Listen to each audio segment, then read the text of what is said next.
এই যে গাছটাকে দেখছো, আজ থেকে 6 মাস আগে আমি একটা জায়গায় ঘুরতে গেছিলাম। ওখান থেকে এই গাছের একটা ছোট্ট ডাল কেটে এনেছিলাম, সেটাকে এনে বাড়িতে ভালো করে বসিয়েছিলাম। দেখো আজকে আমাকে গাছ ভর্তি করে ফুল দিয়েছে। ফুলগুলো এত সুন্দর, ক্যামেরায় বোঝা যাচ্ছে না, একটু লাল লাল কালার, ক্যামেরায় না পিঙ্ক দেখাচ্ছে।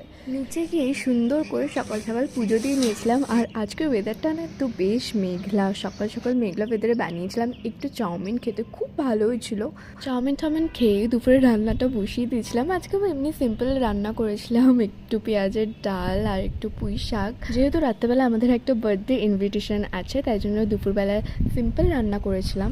আর বিকেলবেলাও আমি একটু বেরিয়েছিলাম একটু বার্থডে গিফট কিনতে, আর গিফট কেনার নাম করে একটু ঘুরেও এসেছিলাম গঙ্গার ধারে। একটু ঠান্ডা ঠান্ডা হাওয়া খেয়েছিলাম সুন্দর একটা ওয়েদারে। আকাশটা দেখো কি সুন্দর লাগছে না, একটা পুজো পুজো ব্যাপার আসছে, তাই না? That's it for today. ভাই ভালো লাগলে লাইক, কমেন্ট অ্যান্ড সাবস্ক্রাইব করে দিতে। দেখাচ্ছে নেক্সট মিনিল ব্লগে। টাটা, সবাই ভালো